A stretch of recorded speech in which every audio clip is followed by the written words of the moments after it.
días y sean bienvenidos a este webinar sobre la digitalización como pilar en la reapertura económica de El Salvador.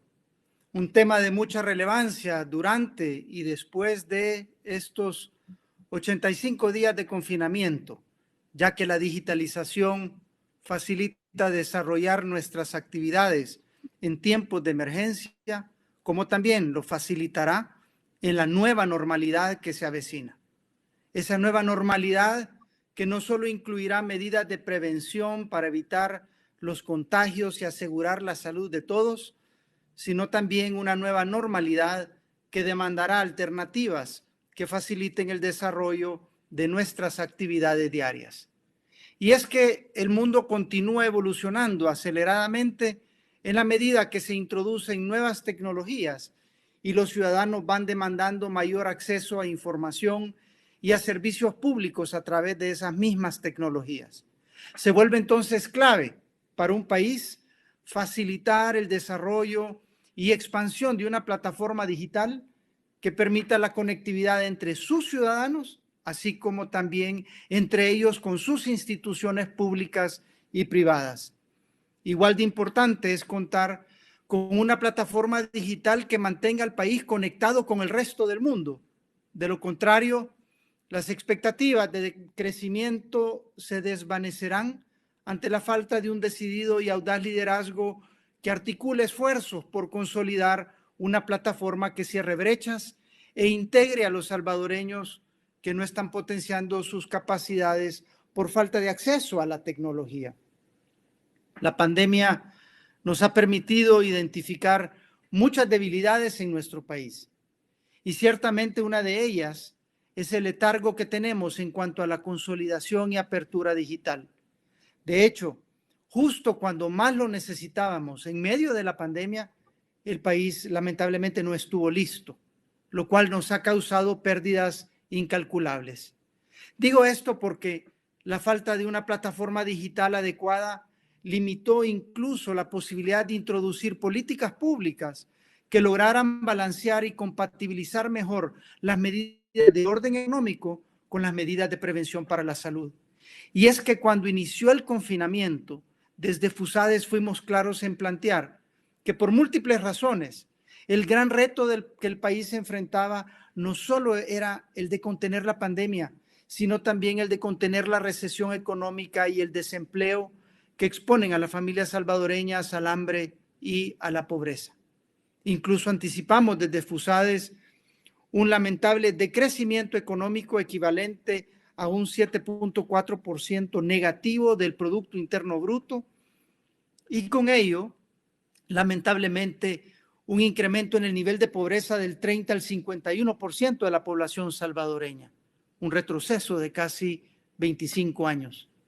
Si queremos mitigar esta tendencia negativa que lleva el país, debemos entonces implementar con prontitud medidas apropiadas que, por un lado, permitan a los ciudadanos acceder a información y a servicios públicos con agilidad, y por otro, medidas que potencien la competitividad del país para generar crecimiento económico y mayor número de empleos. Al centro de estas medidas está lograr acuerdos sobre una agenda digital que potencie la capacidad del país y la de sus ciudadanos. Tal como lo mencionan los diferentes organismos internacionales y ciertamente el BID, estamos ante una lucha sin precedentes contra el COVID-19 y las tecnologías digitales ofrecen una importante oportunidad a los gobiernos, a los individuos y las empresas para poder hacerle frente al distanciamiento social, asegurar la sostenibilidad económica y prevenir interrupciones en los servicios esenciales que demanda la población. Hoy en día hay 3.900 millones de usuarios de Internet en todo el mundo, lo que deja a casi el 50% de la población mundial todavía excluida de las tecnologías digitales. Y en el caso de El Salvador, solo 3 de cada 10 salvadoreños tienen acceso a Internet, lo que significa que hay una brecha enorme pendiente de atender y definir un plan de ruta para expandir la cobertura y ampliar la interoperatividad digital sería un buen primer paso en el proceso por transformar a nuestro país. De ahí nuestro interés en FUSADES por este tema que hemos tomado con fuerza desde hace varios años, principalmente cuando lanzamos la propuesta titulada Progresando en el Nuevo Milenio, en la cual se proponían elementos para impulsar la digitalización en el país, conscientes de la urgente necesidad de articular una estrategia digital entre los diferentes sectores. Y esta mañana tendremos el gusto de reflexionar al respecto, gracias a la participación de reconocidos expertos a quienes queremos agradecer de manera especial. Al doctor Miguel Ángel Corleto, viceministro de Economía, quien ha sido un gran impulsor en la implementación de la firma electrónica en El Salvador.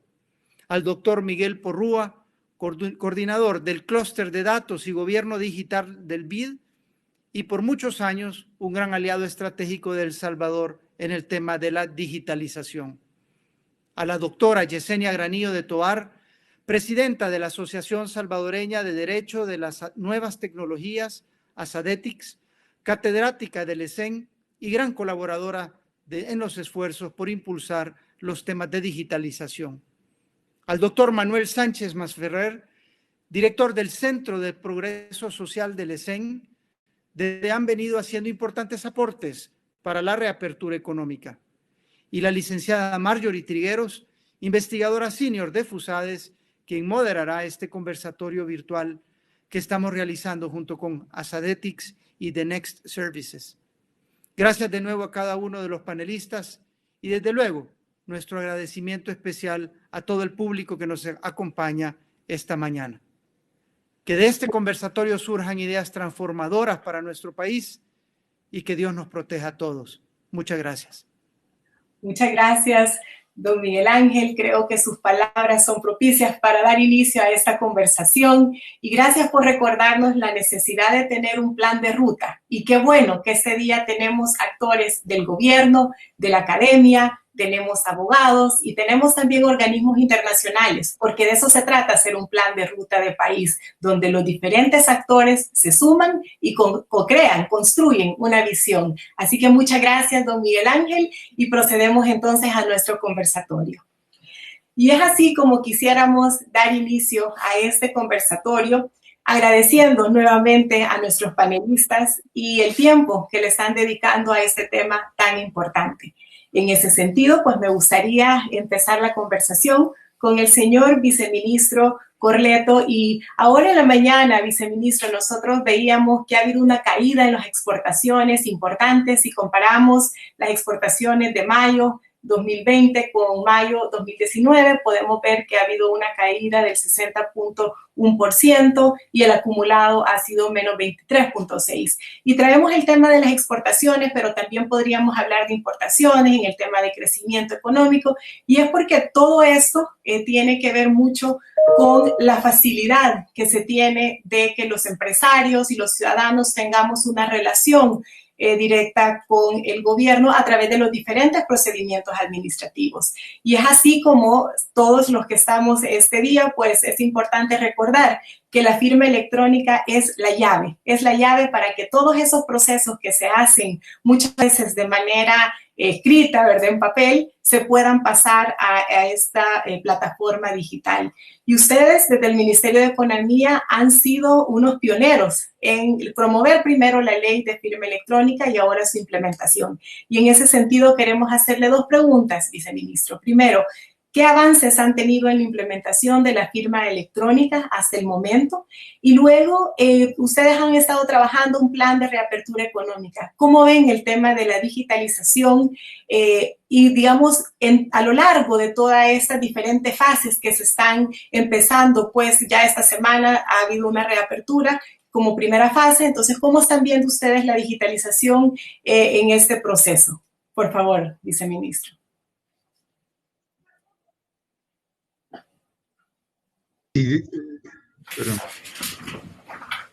Y muy buenos días. Muchas gracias, Marjorie. Quisiera iniciar agradeciendo a FUSADES por esta oportunidad que nos da como Ministerio de Economía para presentar los avances que hay sobre este proyecto que es tan importante para este ministerio y para este gobierno. También consideramos que su importancia no solo radica en el salto que nos puede permitir para aumentar en competitividad y tener unos servicios públicos más eficientes, sino que también, pues, cómo, digamos, este proyecto ahora se vuelve tan importante en el contexto al que usted ya, Marjorie, ha hecho referencia. Así es que reitero el agradecimiento a don Miguel Simán, pues, por esta oportunidad. También quiero extender un saludo cordial a los personas a quienes nos acompañan, el doctor Sánchez Maferrer, don Miguel Porrúa y doña Yesenia Granillo. Va a ser un gusto poder atender, digámosle, estas inquietudes o estas preguntas que usted, Marjorie, nos está haciendo. En cuanto a el estado de situación del proyecto de firma electrónica, quisiera iniciar diciendo que pues, ha sido uno de los proyectos que desde que esta administración entró, particularmente en el Ministerio de Economía, identificó como muy importantes. Reitero lo que decía inicialmente en cuanto a que estamos claros de que este proyecto puede contribuir a hacer más eficiente la prestación de servicios públicos y también puede conducir a la reducción de costos e incremento de competitividad en digamos, tanto en el sector privado como, digámosle, en otros sectores de nuestra sociedad. El proyecto está implementándose a partir de las disposiciones establecidas en la ley y su reglamento, que recordaremos fue aprobada en 2016.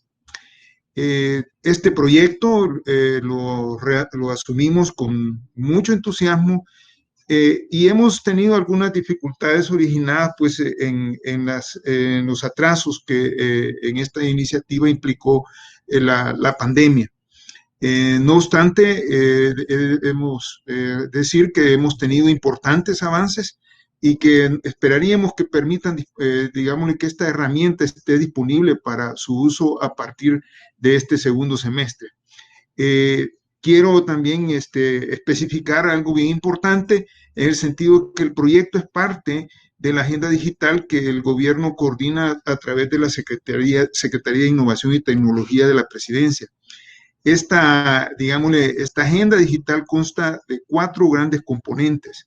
Uno de ellos, la identidad digital, que quiere hacer énfasis en temas tan relevantes como el expediente médico único o la digitalización del registro del estado familiar.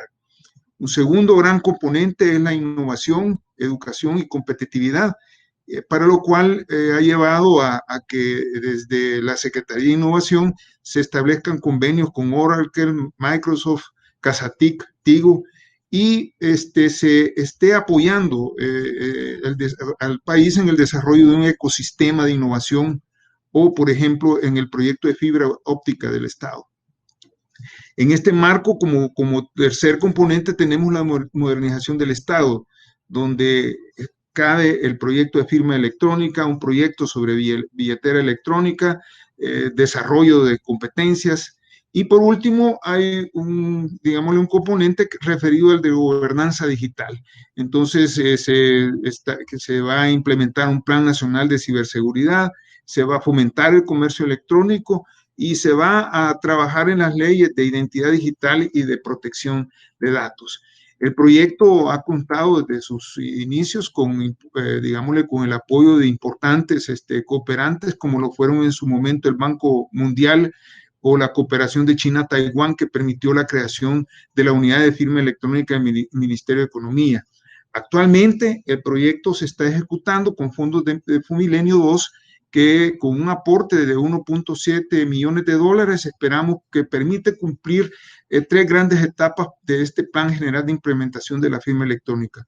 En la primera fase se ha creado la unidad de firma electrónica y estamos en el proceso de constitución de la certificación de la normativa técnica.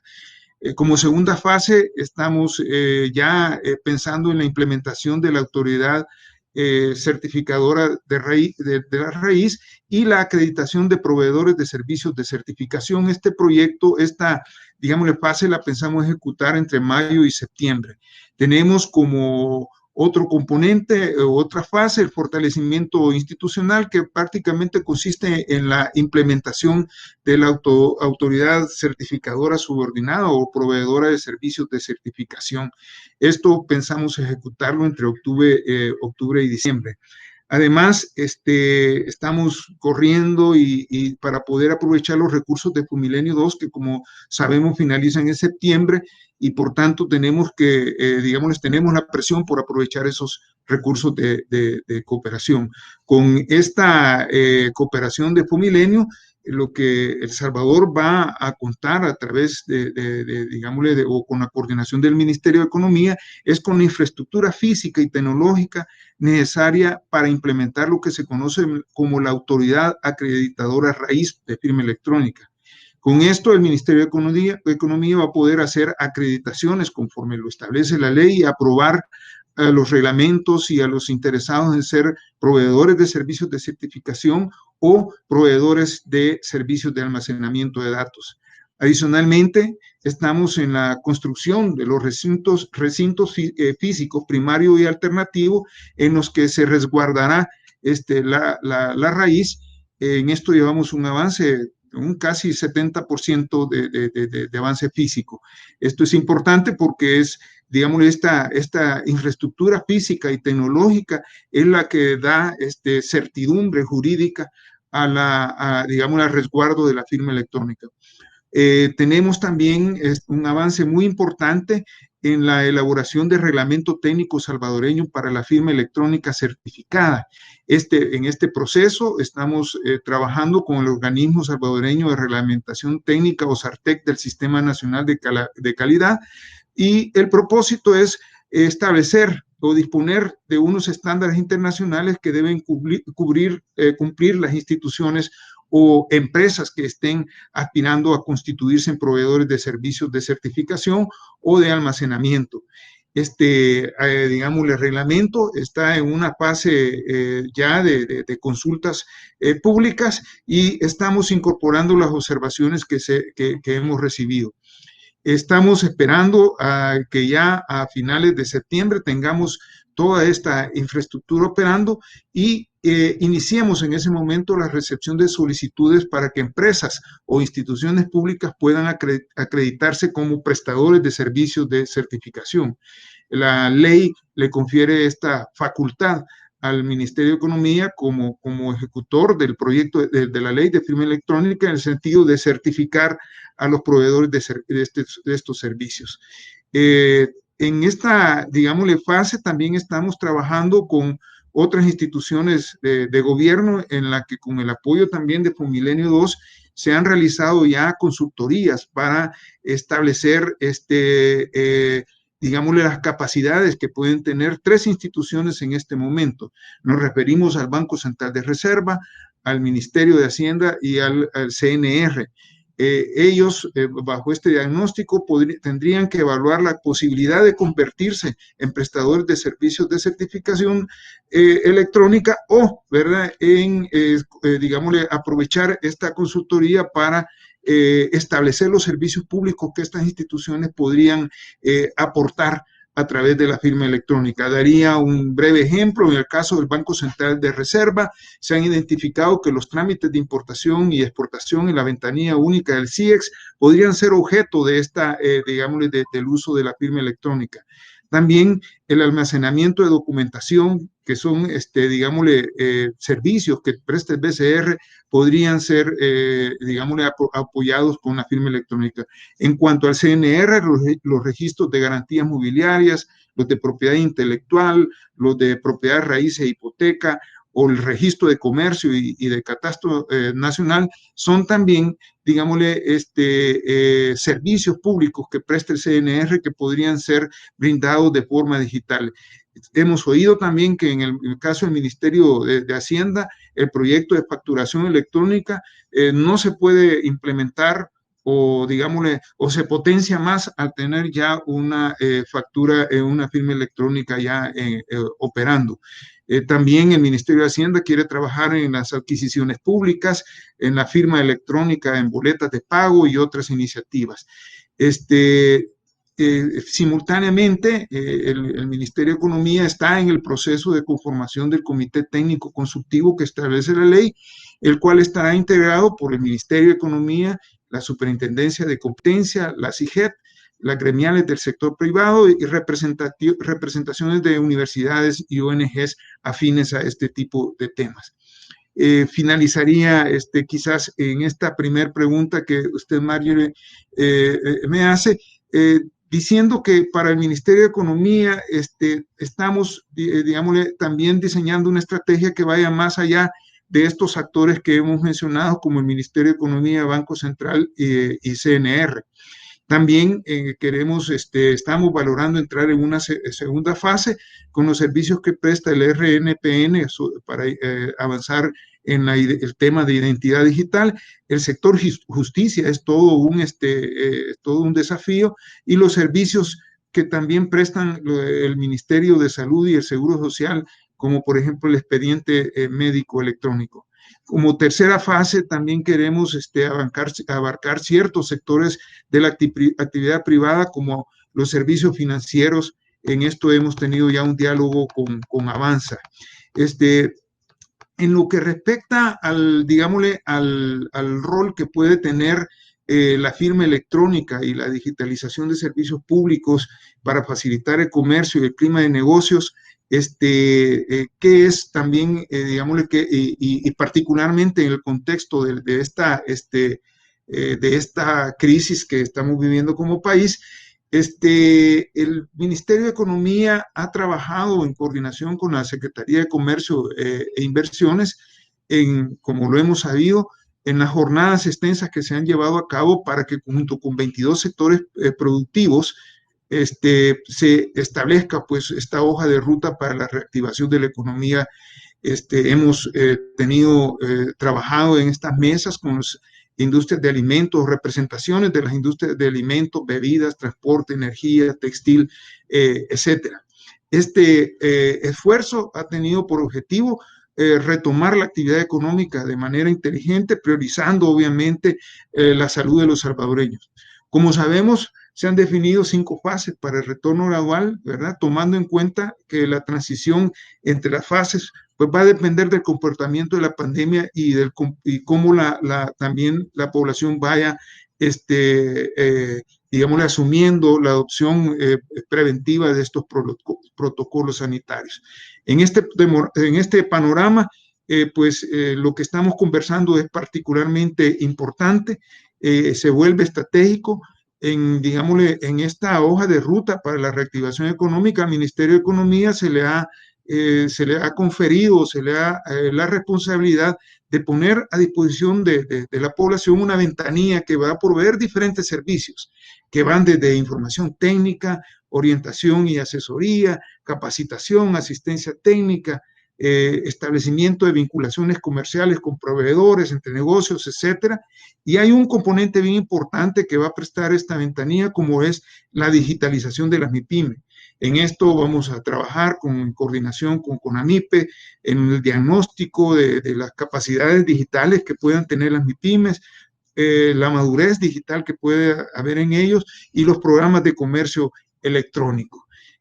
Por ser este tema tan estratégico, quizás quisiera resumir de alguna manera otras iniciativas en las que el Ministerio de Economía está trabajando y que pueden contribuir digámosle, a superar las dificultades que implica la pandemia.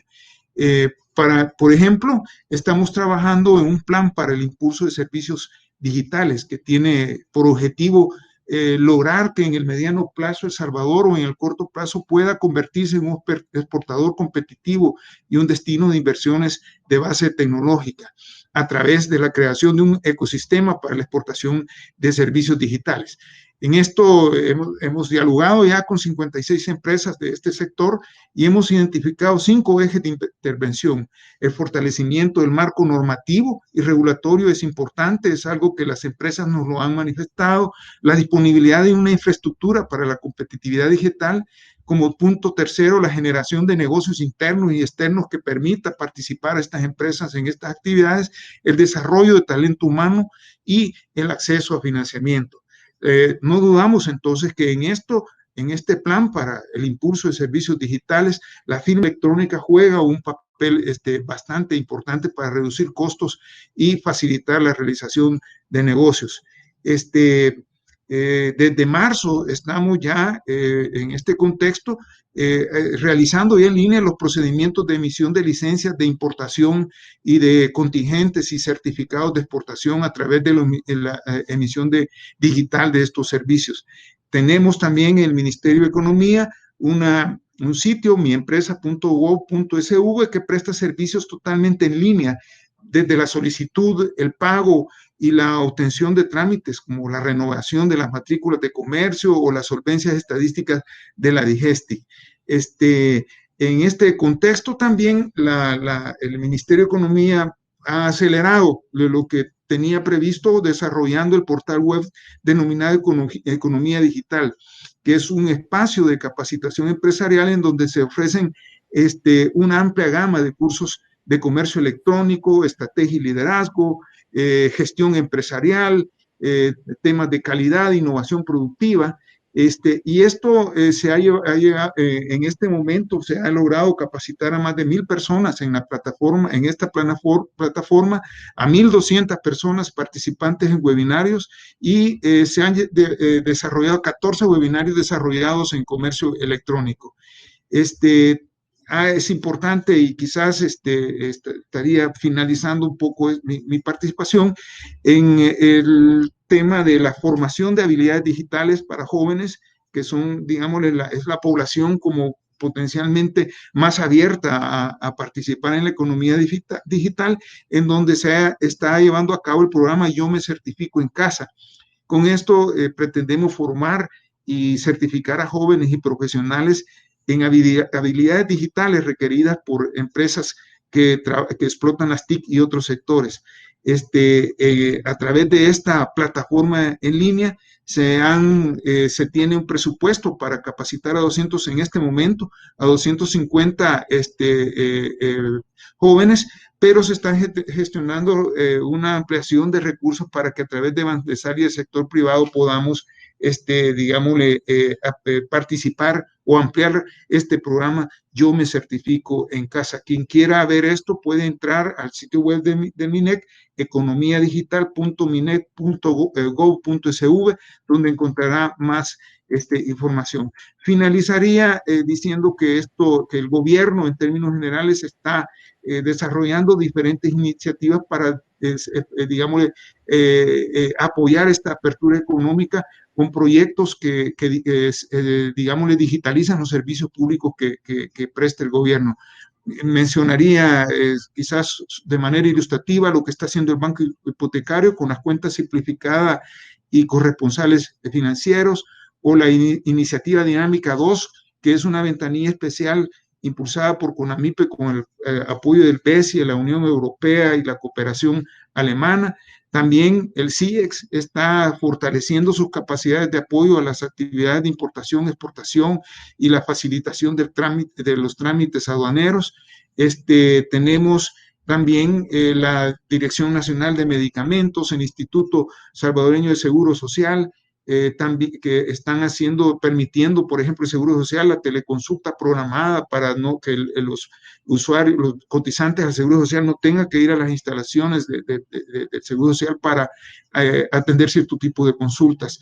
La DNM también está facilitando a los usuarios una plataforma una APP bastante importante que le permite pues identificar dónde puede adquirir las personas sus medicamentos y en dónde los precios son más adecuados para su bolsillo. Así es que, Marjorie, a grandes rasgos, estas son como digámosle, los avances que tenemos en la firma digital y la digitalización de servicios públicos que apoya este Ministerio de Economía. Excelente, muchísimas gracias, viceministro. Creo que ha sido muy ilustrativo escuchar. Son varios planes. Creo que lo importante va a ser pues que la gente los conozca, ¿verdad? Y pueda hacer uso de ellos. Entonces, gracias, y creo que pues definitivamente serán de mucha utilidad y más en este momento. Y siguiendo con lo que usted nos comentaba, ¿verdad? De estos planes que se están haciendo pues desde el gobierno para impulsar la digitalización en estos procesos administrativos. Quisiera retomar esa plática con el doctor Sánchez Masferrer y bueno, desde ESEN se han hecho diferentes esfuerzos, ¿verdad? Y que se ha consolidado en esta propuesta que ustedes presentaron con respecto a la reapertura económica, algo tan importante pues para reactivar la economía del país. En ese sentido también el INCAE lo ha hecho, doctor, y quisiéramos pues que usted nos cuente un poco sobre cuál fue la visión, en qué consiste esta iniciativa de reapertura, obviamente siguiendo todos los temas sanitarios para proteger la salud de las personas que vuelven a sus trabajos. Y la segunda parte, pues, preguntarle también en qué sectores ven ustedes que la digitalización puede ofrecer mayores oportunidades para la reactivación económica del país, ya que el ESEN ha estado impulsando el mapa de productos de laboratorios de crecimiento de la Universidad de Harvard. Y finalizo preguntándole que cómo se ve que el sector privado incorpore todo el tema de la digitalización en estos protocolos internos que van a tener que elaborar ya ahora en la reapertura económica. Le dejo la palabra, doctor. Gracias, Marjorie. Es un placer estar con ustedes ahora. Saludos a todos los asistentes, a los panelistas, distinguidos panelistas que nos acompañan ahora. La ESEN, junto con para algunas propuestas que apuntan a generar insumos para la discusión, a generar algún punto de vista que permita planificar o que permita diseñar políticas públicas que lleven a una reapertura ordenada de la economía. Yo creo que la peor situación que podíamos tener es que se produzca una apertura desordenada, sin protocolos, sin medidas, que lleve a un aumento grande de los contagios, ¿no?, causados por esta enfermedad. Entonces, hay dos propuestas que se han mencionado bastante en los medios. Una es la que propuso INCAE, ¿no?, que es una propuesta bastante completa, bastante basada en ciertos principios. ESEN también presentó su propuesta y a grandes rasgos la diferencia entre ambas propuestas es que INCAE presenta más bien la idea de una apertura escalonada de la economía, con diferentes sectores abriendo a diferentes momentos del tiempo, muy similar a la propuesta que finalmente el gobierno decide adoptar en este decreto 31. Obviamente hay diferencias en los sectores que abren, pero es esa idea. La propuesta de ESEN más bien se dirigía a una apertura de la gran mayoría de sectores desde el inicio de esta etapa, pero con restricciones de capacidad, de modo que se evitara el hacinamiento y las mayores posibilidades de contagio. Son dos enfoques diferentes. Yo creo que al final eran ideas para generar una discusión sobre cuál debería haber sido lo que condujese a una recuperación, a una reapertura ordenada. Evidentemente en El Salvador hemos tenido una situación política de mucha confrontación y por lo tanto no se pudo al final diseñar un protocolo o un calendario muy consensuado, aunque sí hubo bastante participación del sector privado en la propuesta que actualmente el gobierno implementa, pero que carece de las herramientas legales para hacerse valer. Entonces, bueno, yo creo que este tema de la reapertura y en general el impacto de la pandemia, que es una de la crisis económica más grande que se tiene en el mundo desde la Gran Depresión, o sea, esto es un evento histórico, es una crisis fenomenal que va a causar muchísimas pérdidas. En El Salvador, lamentablemente, no tenemos datos demasiado actualizados, pero ya hay información del número de empleos que se han perdido, de las proyecciones de caída en la actividad económica. Por ejemplo, ustedes mencionaba el 7.4%, en ESEN creemos que va a andar por el 8%, pero las noticias cada día son más negativas y cada día se van actualizando a la baja estas proyecciones. Así que es importante contar con herramientas que permitan una recuperación un poco más rápida, un poco más expedita de la actividad económica. Y en esto es donde la digitalización es un elemento crucial para permitir que ciertos sectores, que ciertas empresas puedan aprovechar las herramientas para una recuperación más rápida. ¿A qué me refiero? En el sector privado, y algo que la pandemia y las medidas de cuarentena hicieron ver, es que no existía una capacidad instalada para trasladarse al comercio electrónico de manera fácil y de manera que fuese accesible a los usuarios. Y si combinamos eso con una muy baja conectividad de la población, se menciona que si bien El Salvador es un país que tiene una gran cobertura de telefonía celular, la verdad es que la mayoría de aparatos o la conectividad que tiene la mayoría de personas es bastante limitada o los aparatos son de capacidad limitada. de modo que hacer uso de apps complejas o de sitios web probablemente está fuera de las posibilidades de la mayoría de la población.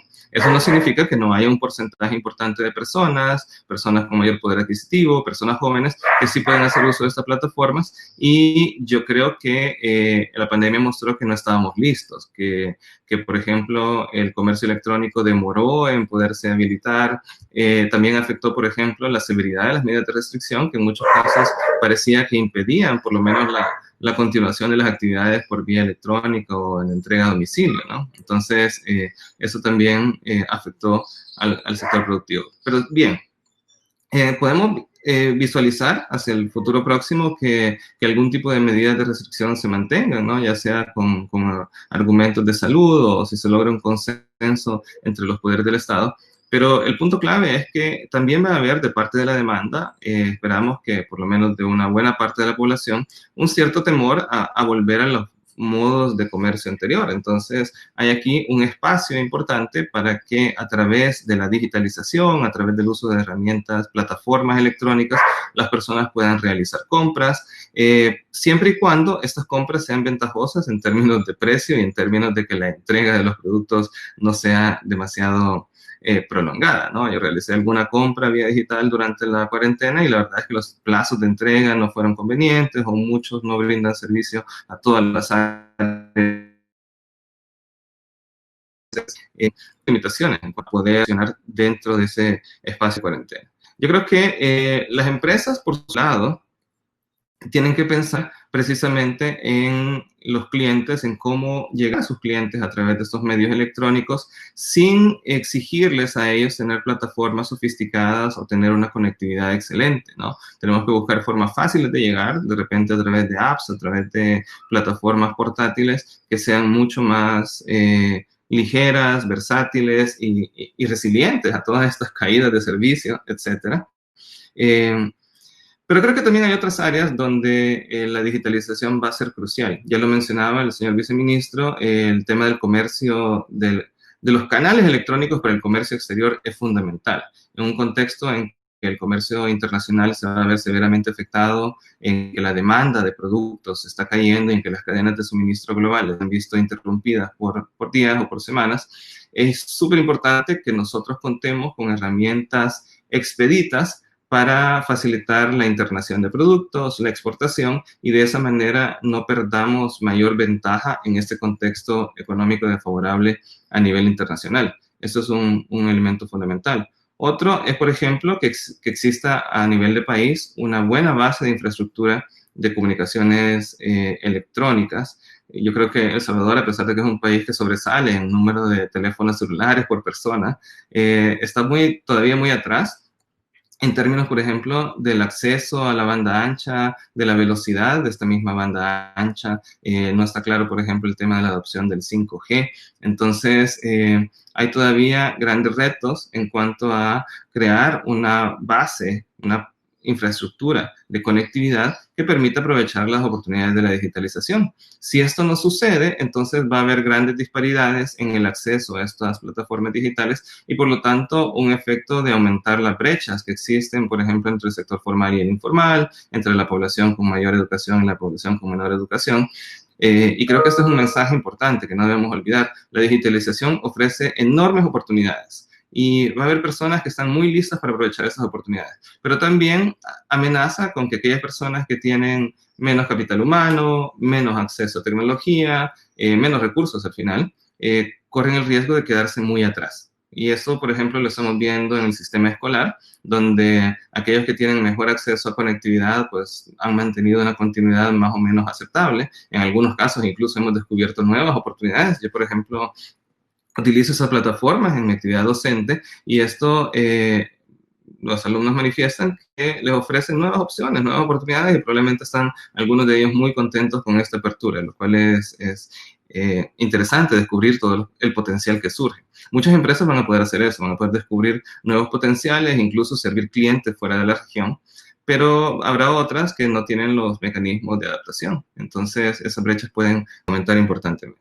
¿Cómo ¿Cómo reducir la creación de esas brechas? Yo creo que es inevitable que se produzcan y es parte del cambio tecnológico que ocurre en el mundo, pero para reducirlas es importante que existan esas plataformas accesibles y de bajo costo para todos. Es importante que exista también suficiente capital humano para hacer uso de ellas. Y aquí no podemos cambiar el capital humano de toda la población, pero sí es importante invertir en los jóvenes, invertir en la población que se encuentra en el sistema educativo para que sea capaz de usar estas herramientas, no solamente como una herramienta en la que se transmiten los contenidos tradicionales educativos, sino donde es posible encontrar oportunidades, hacer negocios, contactar clientes, etcétera. Entonces, yo creo que justamente lo que hemos visto es que esa lentitud relativa de adaptación del sector privado al comercio electrónico, además de los problemas legales y de la falta de infraestructura, también tiene que ver con el capital humano con el que se cuenta y probablemente con la percepción de que El Salvador iba más lento en ese camino de adaptación que otros países.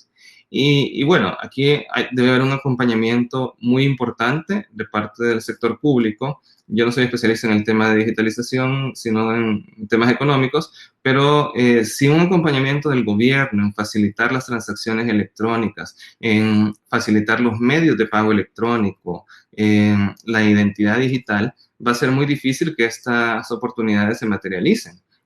Necesitamos que las personas sean capaces de realizar compras de bienes y servicios de forma expedita, por vía electrónica, que las empresas puedan ofrecer servicios a través de esas plataformas, realizar contratos, realizar todo tipo de transacciones, y eso requiere que esto esté legalizado, regulado de alguna manera, que se garantice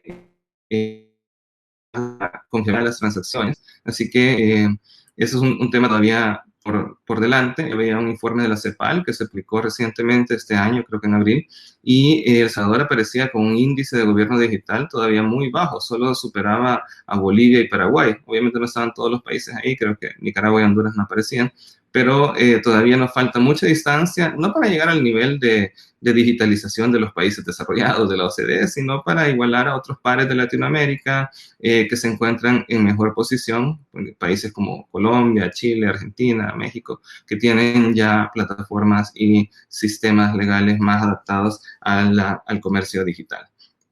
Entonces, creo que resumiendo, nosotros tenemos todavía muchos retos por delante en el tema de las plataformas, de la infraestructura digital, en el tema del gobierno electrónico y también en la adopción por parte de personas y empresas de las herramientas digitales. Para las empresas es una oportunidad excelente, por ejemplo, para agilizar las cadenas de suministros, para mejorar la eficiencia, por ejemplo, de los procesos de inventarios, y eso permite también reducir el hacinamiento, la congestión que puede haber, por ejemplo, en esas cadenas de suministro. Eso es importante también desde el punto de vista de la prevención.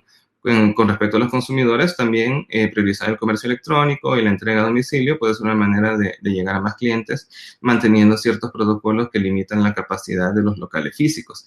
Pero la experiencia es que esta entrega ha sido lenta o no ha tenido la cobertura ideal hasta el momento. Y eso es un área donde podemos avanzar, donde podemos descubrir. Ahora bien, del espacio de productos, El Salvador básicamente el año pasado realizó una propuesta de transformación productiva para el país, donde el mensaje clave es que nosotros, a lo largo de nuestra historia, hemos sido un país que se ha especializado en la exportación de productos, digamos, de bajo valor agregado.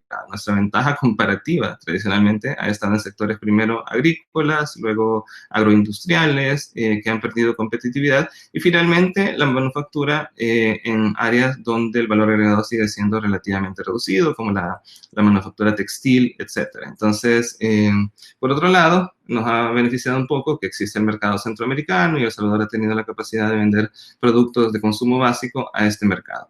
Pero persiste un reto muy importante en aumentar la sofisticación de esta matriz productiva, en movernos en el lenguaje de este espacio de productos hacia bienes que tengan mayor complejidad económica, donde nosotros estemos utilizando mano de obra de mayor sofisticación, tecnologías de mayor sofisticación, y eso no puede suceder si no existe en el país la base para que eso se realice. Entonces, la digitalización es crucial para que se dé ese movimiento hacia sectores de mayor complejidad, porque las empresas tienen que poder acceder a clientes que se encuentran fuera de la región, tienen que poder utilizar estas plataformas nuevas, los medios de pago que se utilizan actualmente, pero sobre todo tienen que ser capaces de competir con empresas, por ejemplo, del sudeste asiático, que ya gozan de ese nivel de sofisticación.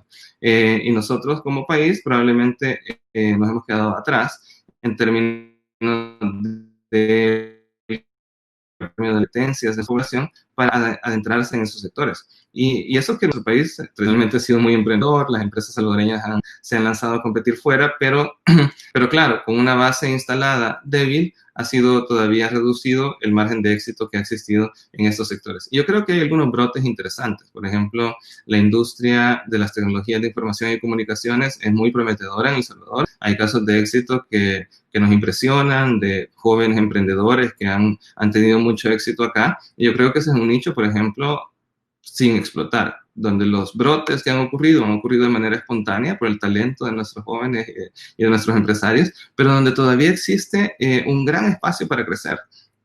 Y para crecer ahí necesitamos, obviamente, mejorar las capacidades de buena parte de nuestra población. De hecho, hablando con gente de la industria de las TICs, por ejemplo, ellos me decían que incluso la formación la dan directamente en sus empresas. Entonces, si pudiésemos ampliar mucho la base y el sector, ya una oportunidad para generar un valor agregado muy importante. Pero también en los sectores tradicionales, como turismo, por ejemplo, vamos a tener que la digitalización va a ser crucial. El turismo se enfrenta a retos gigantescos. En la apuesta del gobierno actual, ¿se acuerdan de Surf City? Pero obviamente esa apuesta en este momento no tiene sentido. Sin embargo, no significa que no lo vaya a tener en el futuro.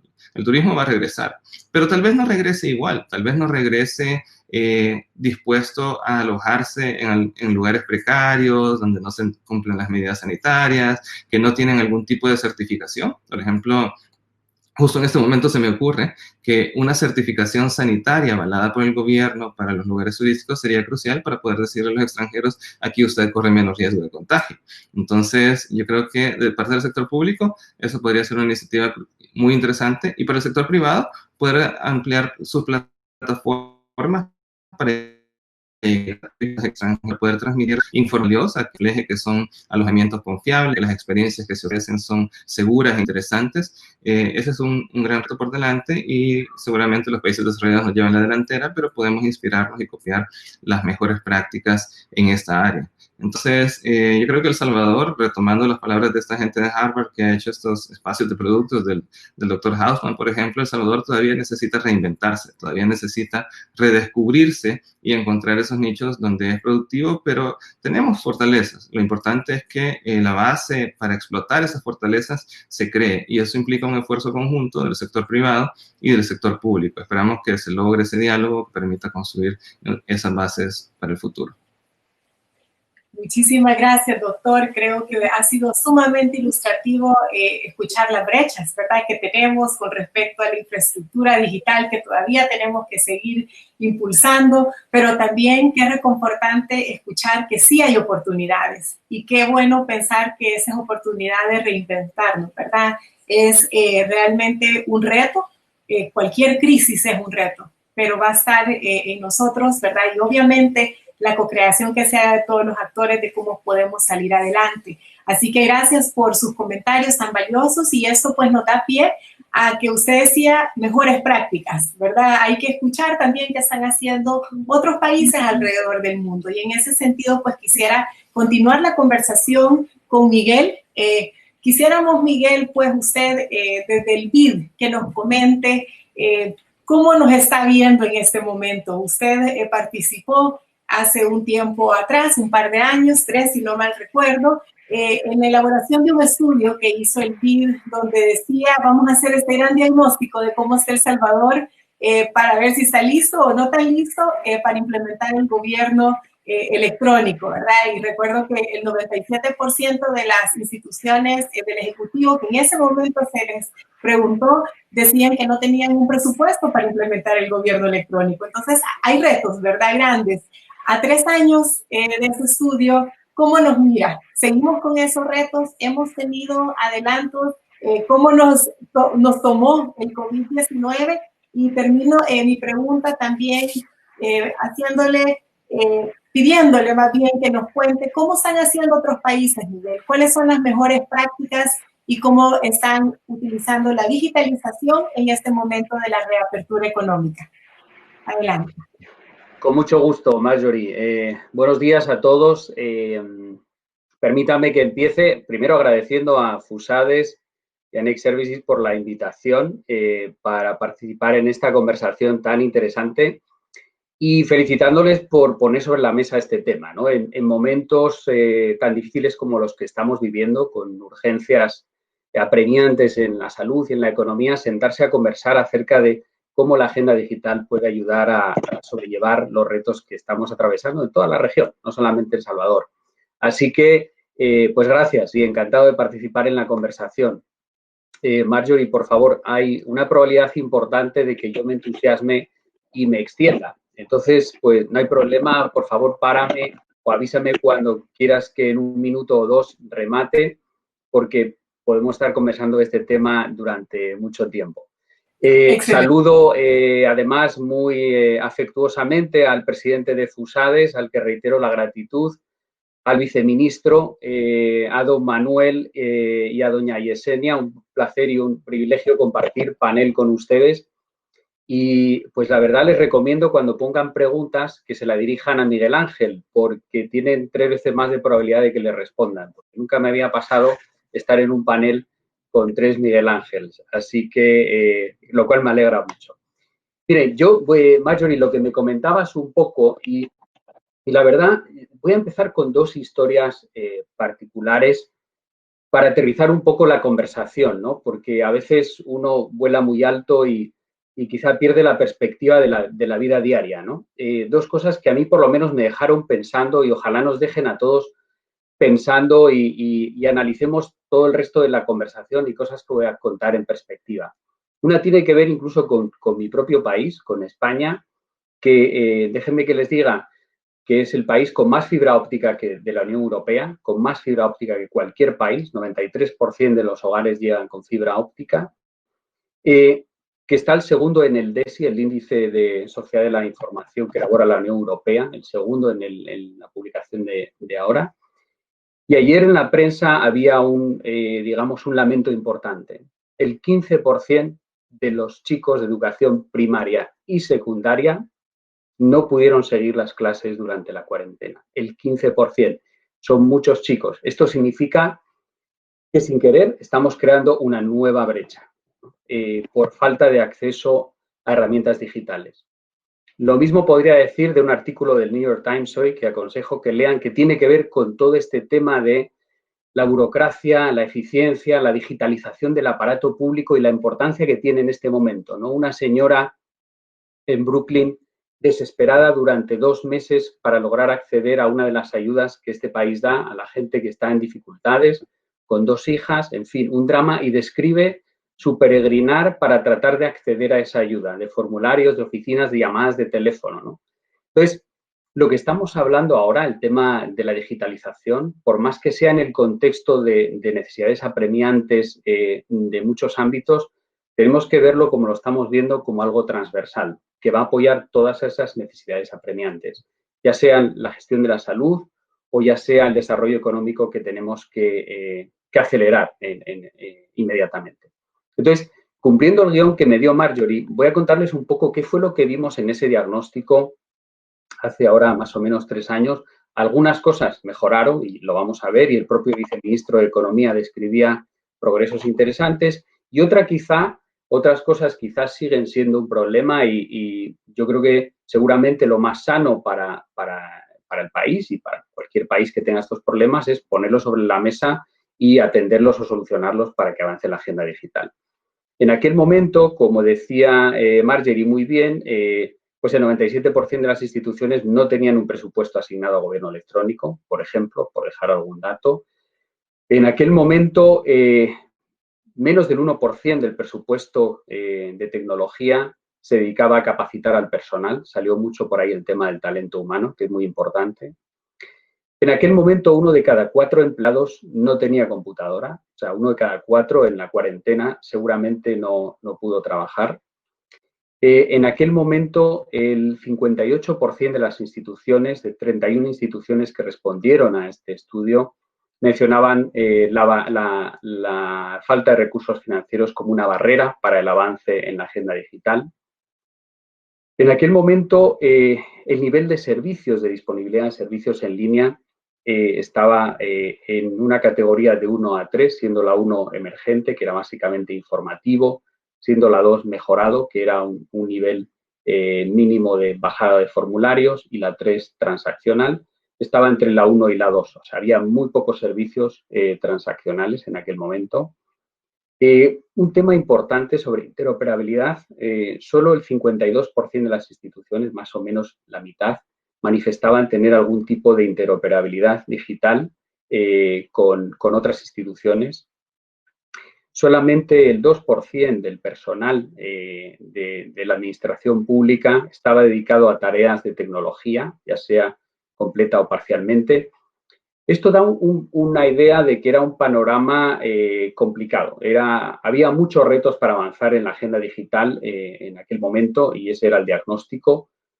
Algunas cosas sí fueron mejorando, algunas cosas se avanzó y seguramente la audiencia o los propios compañeros de panel pueden precisar mucho más lo que yo estoy diciendo, pero, por ejemplo, en el aspecto institucional, en aquel momento había una Dirección General de Gobierno Electrónico que ya se valoró como positivo. Hoy hay una Secretaría de Innovación, se subió el rango de la responsabilidad de gobierno electrónico al país, lo cual es muy importante. En aquel momento, algunas de las recomendaciones que se hacían, yo creo que tienen todavía vigencia hoy, acerca de fortalecimiento institucional, diseño de estrategia. Fíjense, un tema que no salió mucho hoy, que yo quiero ponerlo sobre la mesa, el tema de datos, ¿no? Parece imposible gestionar una crisis como esta sin tener datos, ¿no? Sin tener datos actuales, datos confiables, datos integrados, datos georreferenciados, datos protegidos también. En aquel momento se planteaba crear una institución responsable de datos, por ejemplo, ¿no? En aquel momento ya se planteó profesionalizar el servicio de tecnología dentro de la administración pública, ¿no? Crear una especie de track profesional enfocado en TIC, ¿no? Se insistió mucho en un plan de alfabetización de la ciudadanía, ¿no? Y ahora hablaré un poquito más de la importancia de eso. Pero yo diría que hay cosas destacables en las que sí se avanzó y sobre las cuales construir. Decía, la parte institucional muy importante, la creación de la Secretaría. Hay además una visión plasmada en el Plan Cuscatlán, ¿no? O sea, yo estoy seguro de que muchas cosas, quien quiera releer el Plan Cuscatlán, tanto la parte de modernización del Estado como la de competitividad e innovación, va a encontrar que la mayor parte de las cosas que salieron mencionadas aquí están en el plan, están recogidas en el plan. Hay una agenda que describió el viceministro, alrededor de 4 ejes que también siguen una lógica bastante común a nivel internacional y que están bien pensados. Yo creo que ahí lo que faltaría sería aterrizar esa agenda a un plan de acción concreto, ¿no? A un plan con objetivos, con actividades y con recursos, ¿no? Por ejemplo, Uruguay, que luego podemos hablar un poquito más de Uruguay, podría ser una referencia de cómo bajar un nivel más esa parte estratégica institucional. En el tema de interoperabilidad, que mencionaba como un problema, sí se avanzó. El país tiene ahora una plataforma, X-Road, que pueden conversar, luego comentarán quienes más conozcan una situación, pero entiendo que está siendo utilizada y ya permite interconectar a las diferentes instituciones de la administración pública. Que era un problema antes y sigue siendo un problema ahora, yo creo, ¿no? Y los datos no variaron mucho al respecto. Es el tema de conectividad. Creo que mencionaba, no sé si ha sido Manuel o incluso el propio presidente de FUSADES, el nivel de conexión con banda ancha móvil anda por el 30%. O sea, no todos los que tienen teléfono móvil, como decía don Manuel, tienen un plan de banda ancha. Y el nivel de banda ancha fija no llega al 10%. Sumándolos andaríamos por el 40%, siendo generosos, de la gente conectada a banda ancha. Pero además, otra salvedad, y vuelvo a recuperar un ejemplo de mi país. Hasta ahora todos entreteníamos la idea de que tener un teléfono móvil conectado a banda ancha era una solución de conectividad, ¿no? Bueno, la pandemia, una de las cosas que puso de manifiesto, una de las múltiples cosas que puso de manifiesto, además de que no estábamos preparados, ni El Salvador, ni ni muchos países de la región, es que tener un teléfono móvil no sirve. Sirve como complemento de una computadora portátil. O sea, alguien es capaz de trabajar 10 horas al día en un teléfono móvil y hacer comercio electrónico o hacer cursos o teletrabajar desde un teléfono móvil. No, una de las cosas que se puso de manifiesto es que hace falta además que la ciudadanía, además de conectividad, pueda acceder a dispositivos de acceso. Sea un laptop, ya sea un iPad, ya sea una herramienta razonable con teclado y con una pantalla que permita trabajar. Que esto no estaba tanto en el discurso antes y ahora sí. Una de las cosas que puso de manifiesto el artículo que mencionaba de España ayer es dos cosas que también alarmó al gobierno y que está tratando de cerrar. Uno, que 250.000 hogares todavía no tienen banda ancha en España y hay un plan para acabar con ese gap. Y dos, que 750.000 hogares en España no tienen una computadora. No tienen computadora. Eso fue parte del problema del 15% de estos chicos que no pudieron acceder. Y además podríamos seguir hablando de si una computadora sirve, porque, oigan, donde hay un matrimonio con 2 niños, ¿cómo hacen con una computadora si tenemos que teletrabajar y teleestudiar? Entonces, hago estas reflexiones porque tienen que ver con políticas que incentiven que la ciudadanía pueda acceder a eso. Entonces, conectividad sigue siendo un problema. Y la verdad, yo creo que quienes estén sentados en las mesas que toman decisiones de planes de acción, de políticas de un país, y me alegra que la conversación haya ido en la línea de sentémonos todos, dialoguemos y colaboremos. Yo creo que otra de las cosas que está poniendo de manifiesto la pandemia es la necesidad de dejar un poquito a un lado diferencias ideológicas. Cada uno puede mantener la ideología que tenga y más bien sentarse a conversar alrededor de los problemas acuciantes que tiene el país y cómo se contribuye, ¿no? El tema del reglamento de firma digital que mencionaba el viceministro ahora me parece un ejemplo muy claro, ¿no? Hay una necesidad importante y la ilustró muy bien el viceministro de acabar de reglamentar eso y de generar la infraestructura PKI del país. Y eso va a requerir acuerdos y consensos y conversaciones con todos los actores relevantes del sector público y del sector privado. Ojalá logren encontrar esos espacios y esos consensos porque es fundamental que se apruebe eso. 3 temas que yo diría más que continúan pendientes. El tema de los recursos financieros, ¿no? Planes de transformación digital requieren inversiones importantes. Inversiones no solo en tecnología, que también, sino en talento humano, ¿no? Y decía antes que había una cierta escasez de talento humano tecnológico en la administración pública que habrá que formar o habrá que atraer y eso va a requerir recursos. Ustedes, si analizan alrededor, y empiezo a contar algunos de los ejemplos que Marjorie me pedía, tomemos Uruguay, un país, no hay que irse a Corea, no hay que irse a Estonia. Tomemos Uruguay, un país de la región, seguramente culturalmente también cercano, de tamaño pues más pequeño que El Salvador, un país pequeño, ¿no? Como 3,5 millones de habitantes. Uruguay arrancó, y aquí hay también otra, yo diría otra, no sé si lección aprendida o referencia, ¿no? Su esfuerzo de transformación digital en el 2008,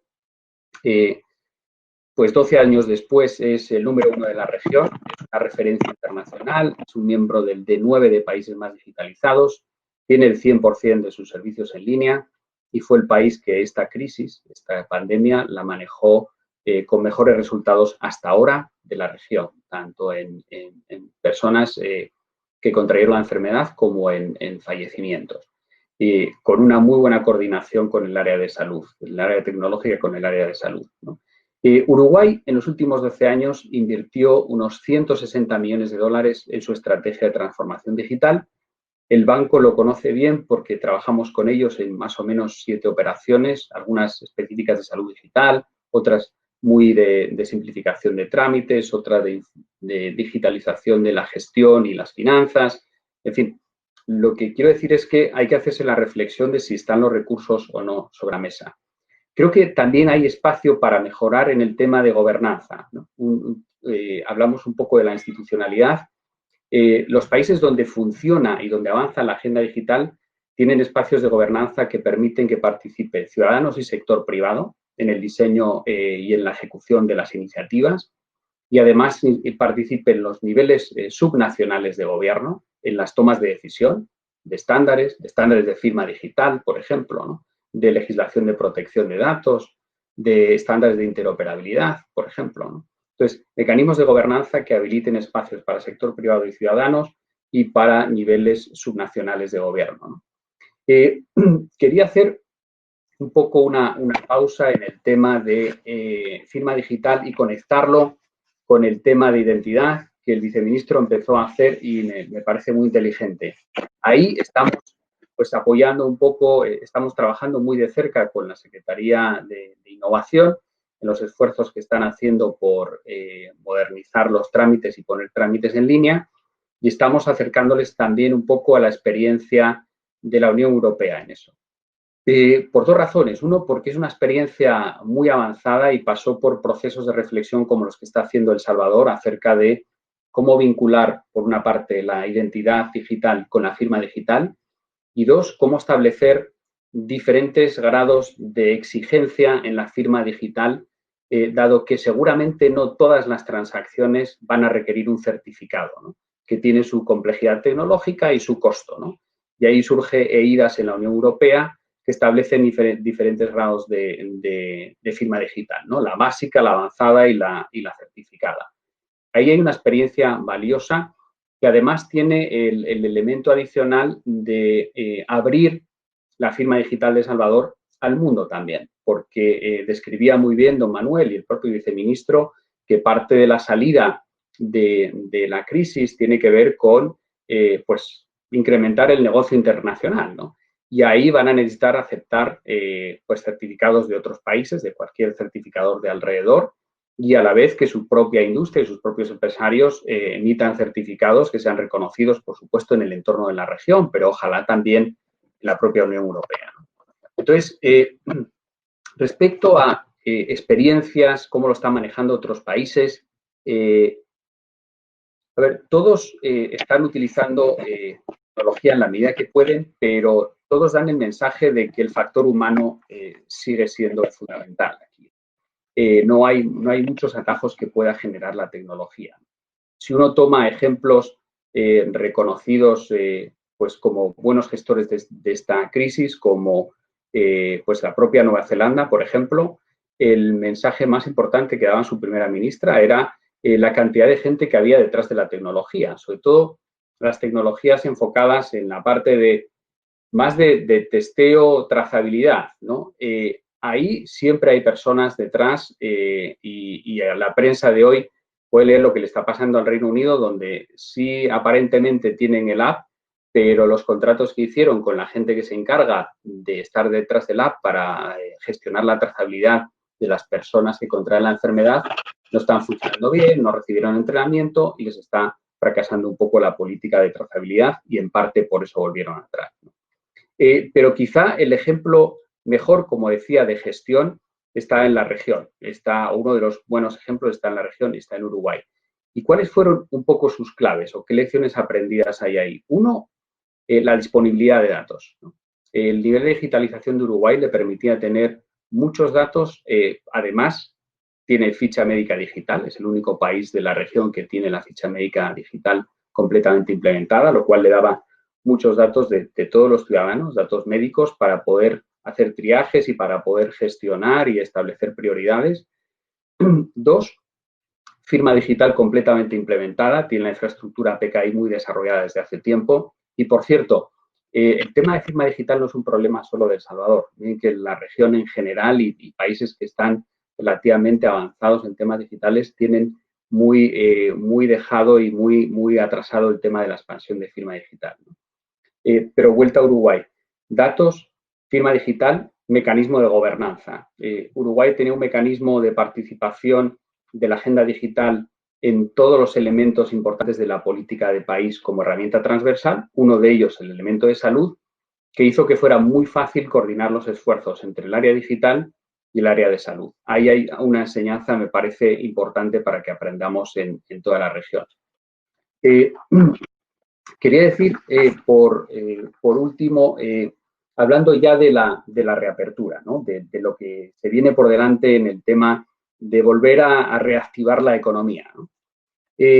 Yo creo que si yo estuviera en las mesas de reflexión o si quien esté en la mesa de reflexión tiene que pensar que esta pandemia, además de los retos que pone, deja una oportunidad. La oportunidad de, por fin, sí, tomarse la agenda digital en serio y cerrar cualquier brecha que se estaba abriendo, brechas socioeconómicas que se estaban abriendo por no apoyar o invertir en esta agenda digital. ¿Qué quiero decir? Cuando hablamos ahora de, y lo planteaba muy bien don Manuel, acerca de oportunidades para salir de la crisis, para las pymes, yo creo que cualquier plan que se diseñe tendría que pensar en que tiene que ser para todos, para todas las pymes, para todos los ciudadanos. Y la única forma de que eso sea así es que estén conectados, Porque además, una de las cosas una de las enseñanzas de parte de las cosas que yo mencionaba antes es que si las iniciativas de apoyo a las pymes que se van a lanzar ahora o a los propios ciudadanos de algún tipo de rentas, etcétera, requieren que el ciudadano tenga que hacer esfuerzos, tenga que hacer trámites, tenga que reunir documentos, tenga que ser activo y solicitar, es muy posible que aquellos que más lo necesitan queden fuera. Entonces, los gobiernos hoy en el mundo digital no tienen mucha excusa para no hacerse de los datos que necesitan tener acerca de dónde está quien necesita ayuda, cuál es su perfil, si cumple o no las condiciones para que reciba esa ayuda y hacérsela llegar de forma proactiva. Ese es el gobierno que tenemos que pensar. Y con el tema de pymes, todos vimos una especie de transformación a la fuerza en la pequeña y mediana empresa, ¿no? Yo, mis hijos están recibiendo clases, yo vivo en Washington, D.C., donde está la sede. Ya me vas a cortar, Marjorie, ya termino en 30 segundos. Perdón, que yo sabía que me iba a entusiasmar. Yo vivo en Washington y mis hijos están recibiendo clases de varias cosas desde al menos 2 países de América Latina.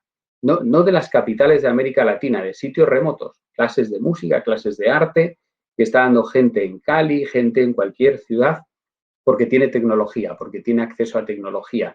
Esto se puede multiplicar, no solo a mí, sino al resto de ciudadanos de Europa y de Estados Unidos, pero para eso la gente necesita conectividad.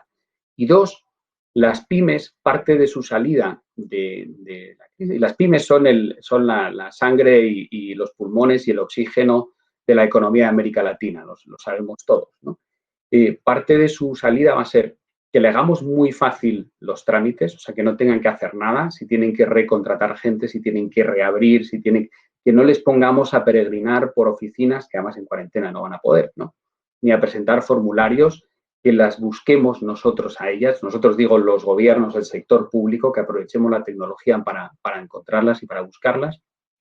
Pero 2, que nos aseguremos que todas tienen conectividad, que todas tienen acceso a e-commerce, algún plan de e-commerce. El que no esté hoy en el comercio electrónico no está, no importa el tamaño que tenga, por el tema de la cuarentena. Pero al contrario, el que esté, como decía don Manuel muy bien, va a poder aprovechar esta nueva visión que hay en la economía de que tener más seguridad en las cadenas de abastecimiento. Las grandes empresas van a buscar aprovisionamientos más cerca por seguridad, esto ya está pasando, pero van a encontrarlo en Internet. O sea, no van a salir a la calle a buscar a ver quién le puede proveer de determinado input, ¿no? Entonces, las propias pymes, para integrarse en la cadena la cadena económica, tanto para comprar como para vender, necesitan ser parte de la ecuación del comercio electrónico, ¿no? Entonces, cualquier política que estemos diseñando ahora de apoyo a salida de la crisis tiene que asegurarse de que están conectadas y que tienen acceso a soluciones de comercio electrónico. Entonces, Marjorie, remato, perdón por cierto desorden de ideas, diciendo que había una serie de problemas que diagnosticamos hace 3 años. Creo que hay algunos que necesitan atención todavía. Creo que se progresó, como dijo el viceministro, y eso debe ser celebrado por El Salvador. Creo que hay bases institucionales para avanzar.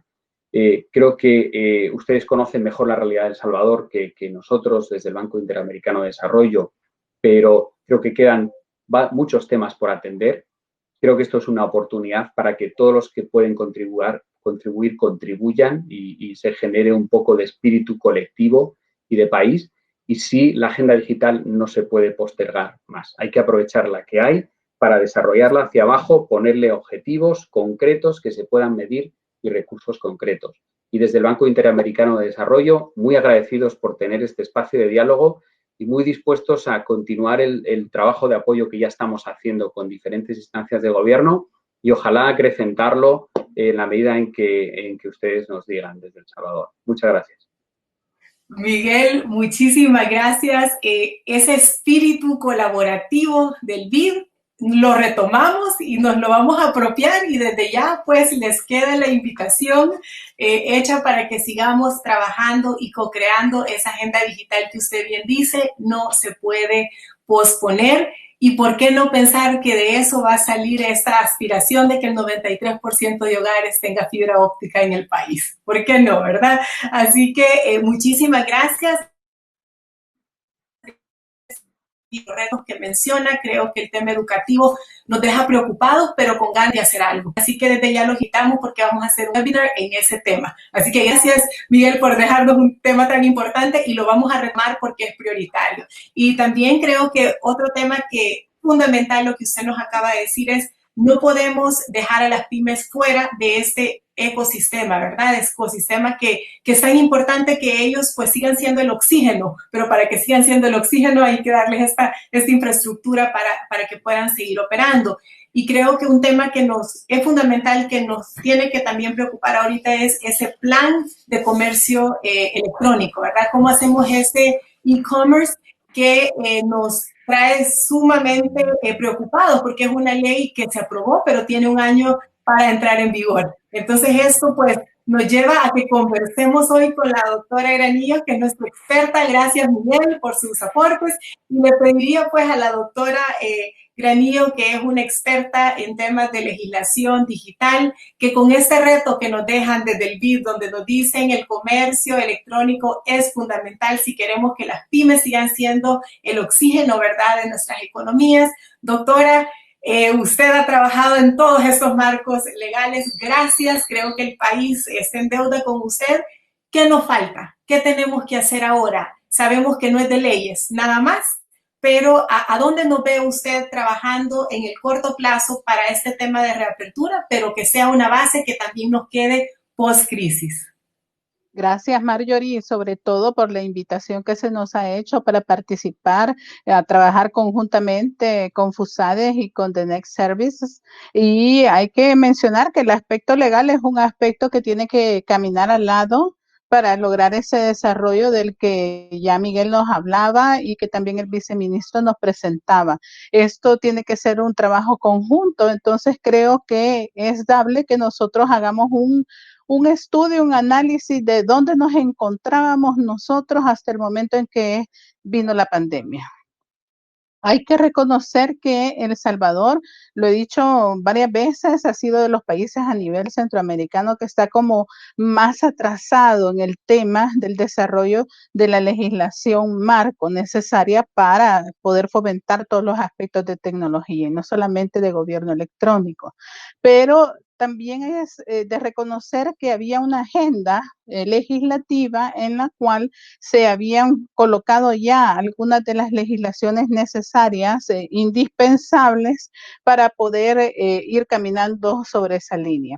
Y muchas de esas también se han quedado a nivel de proyecto, así que vale la pena que hagamos como un esfuerzo de recapitulación.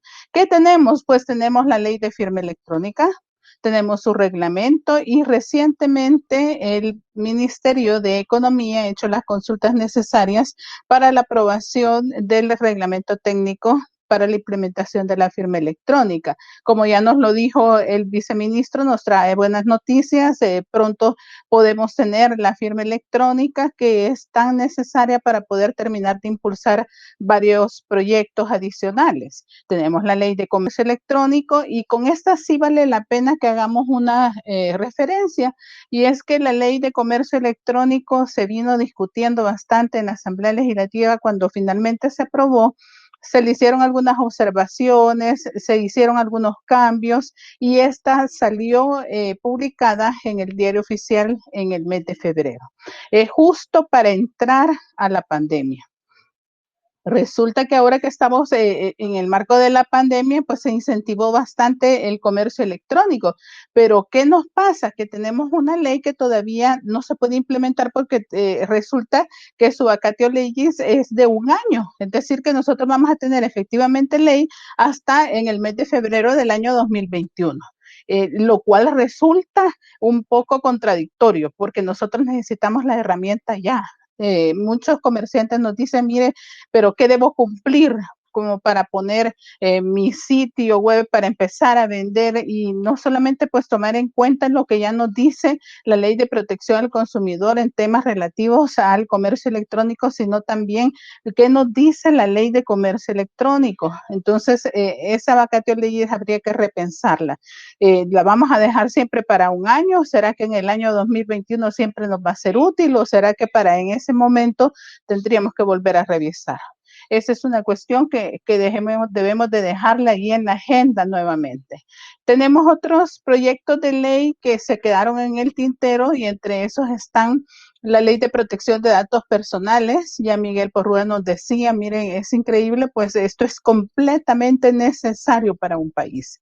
De hecho, algunos expertos internacionales también nos decían, antes de que exista siquiera una ley de acceso a la información pública, primero debería de haber existido una ley de protección de datos personales. El país no cuenta con una ley de protección de datos personales. Entonces, debemos enfocarnos en eso. De reconocer que la Asamblea Legislativa había creado ya el Comité Técnico para el Análisis de esta ley y había comenzado sus sesiones.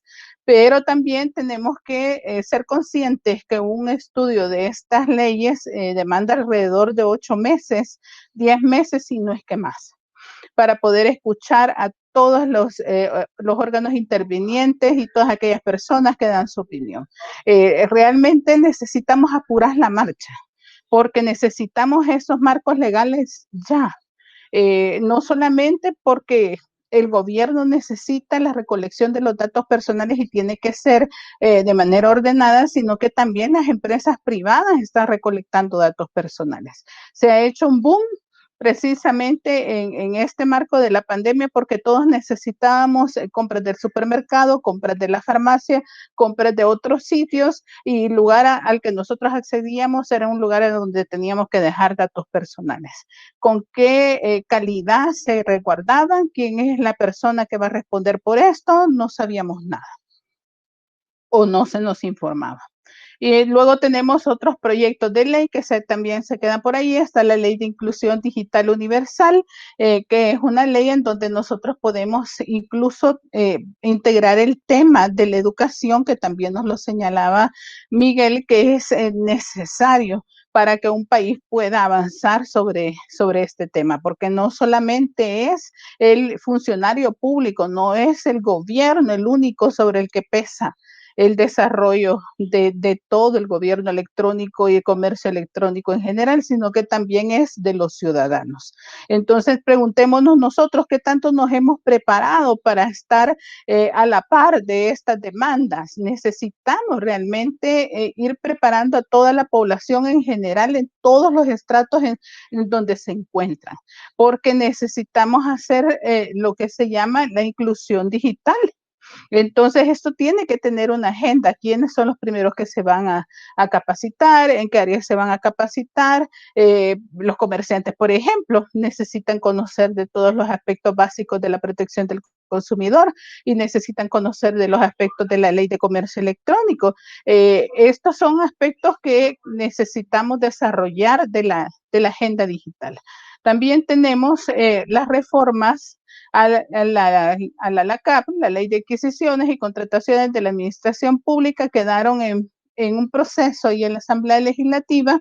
Este proceso tiene que retomarse, porque dentro de los aspectos novedosos que ya toda América Latina ha implementado es precisamente que se desarrollen las compras públicas a través de medios electrónicos.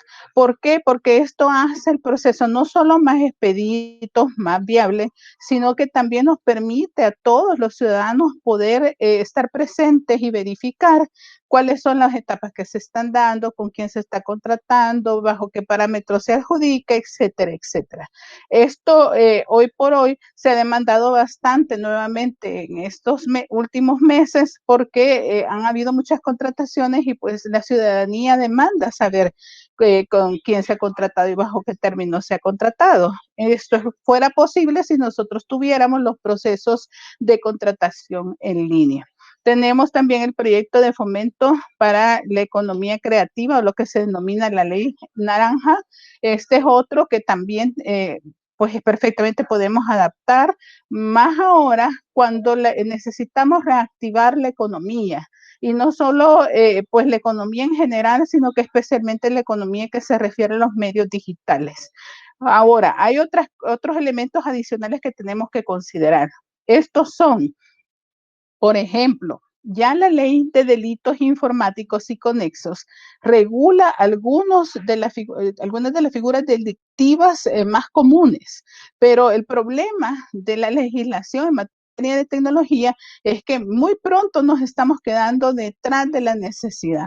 Entonces resulta que si volvemos otra vez a ver la ley de delitos informáticos, podemos encontrar que no se encuentran regulados varias figuras delictivas que ya no corresponden a nuestra realidad, que vamos a necesitar figuras delictivas propias para el ejercicio de la firma electrónica, por ejemplo, estafas particulares que se derivan del comercio electrónico o de la factura electrónica que está próxima a implementar. Entonces, estas son cuestiones que ameritan una nueva revisión. Además de eso, necesitamos poder dar paso a la implementación de la factura electrónica. Todos nosotros sabemos que este es un elemento que se está solicitando bastante, sobre todo para el Ministerio de Hacienda, para la recolección más efectiva de los impuestos. Entonces, el problema es que implementar la factura electrónica tiene por base el efectivo uso de firmas electrónicas. Entonces, una cosa deriva de la otra. No tenemos firma electrónica, no tenemos factura electrónica. Entonces, deberíamos de pensar que ahora que estamos próximos a tener una firma electrónica, ya con estos, pues se nos abre la puerta para que podamos implementar la factura electrónica.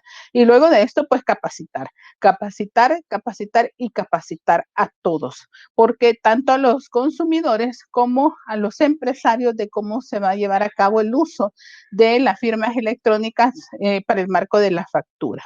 Debo de señalar también que muchos estamos como a la espera de las firmas electrónicas para poder echar a andar muchos aspectos, pero aquí quiero hacer un alto en el camino y reconocer que algunos de los aspectos en los que más se utiliza esa firma electrónica es para el expediente electrónico.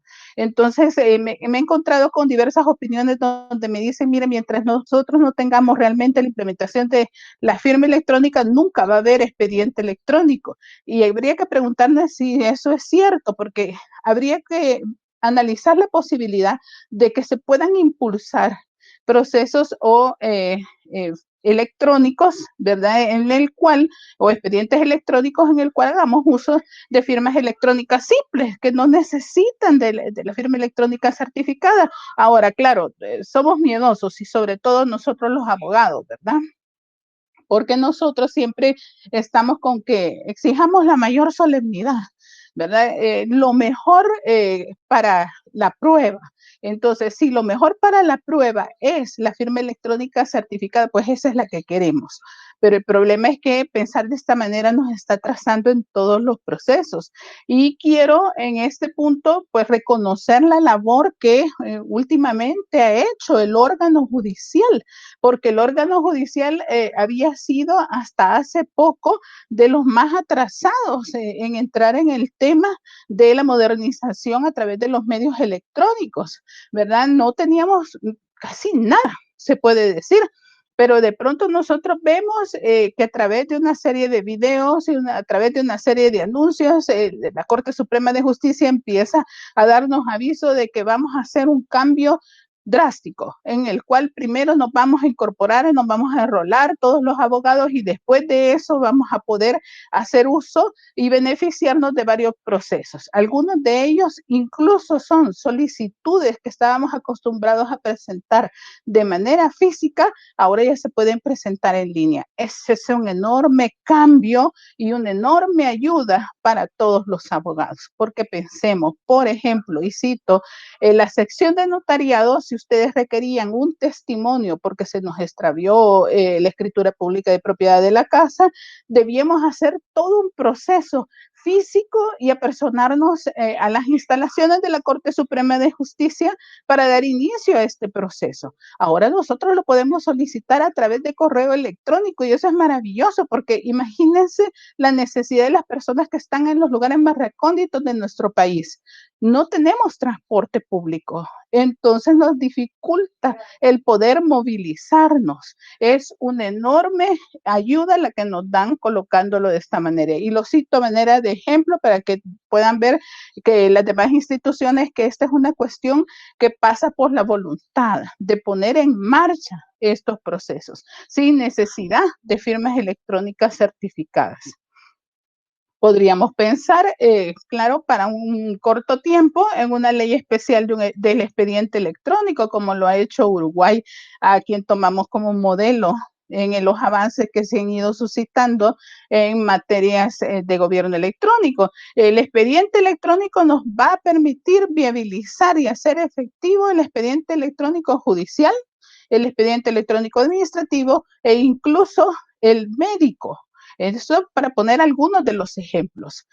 Perfectamente nosotros podemos ir diseñando legislación propia para cada uno de estos tipos de procesos que pudieran diferir en uno u otro aspecto. Ahora, no es menos importante la implementación de las estrategias, porque como lo he dicho muchas veces, como abogado no solamente necesitamos de leyes ni de reglamentos, necesitamos que se lleve a la práctica. De nada sirve que nosotros tengamos una maravillosa ley si nosotros no logramos que lo que esa ley dice llegue a la práctica. Por lo tanto, necesitamos de las propuestas reales de cómo se va a implementar. Así tenemos el mismo ejemplo que acabo de citar, en donde se hace realidad el uso de los medios electrónicos en beneficio de la ciudadanía. Pero también la empresa privada no se puede quedar ajena a todo esto, porque la empresa privada no puede decir, bueno, yo solo estoy aquí esperando que el gobierno ponga a disposición los servicios para poder hacer uso de ellos. Pensemos, por favor, a todas aquellas personas que nos escuchan, que pertenecen a empresas privadas. Analicemos por un momento nuestros propios procesos internos. Si nuestros propios procesos internos demandan que estemos mandándonos notas físicas de un lugar a otro, de una dependencia a otra, es el momento de cambiar. No podemos nosotros seguir de esta manera, y no solamente para adoptar la política de cero papel que nos va a beneficiar enormemente con el gasto que nosotros hacemos, sino también para poder hacer los procesos mucho más ágiles. Ahora, ¿cuál es el elemento importante en todo esto? La voluntad. Pero no solamente la voluntad del gobierno, no solamente la voluntad de los directores de las empresas, sino que la voluntad incluso de los ciudadanos y de los usuarios. Si nosotros somos ciudadanos y somos usuarios, pensemos por un momento qué hemos hecho nosotros para poder ponernos a la par en esta etapa de desarrollo.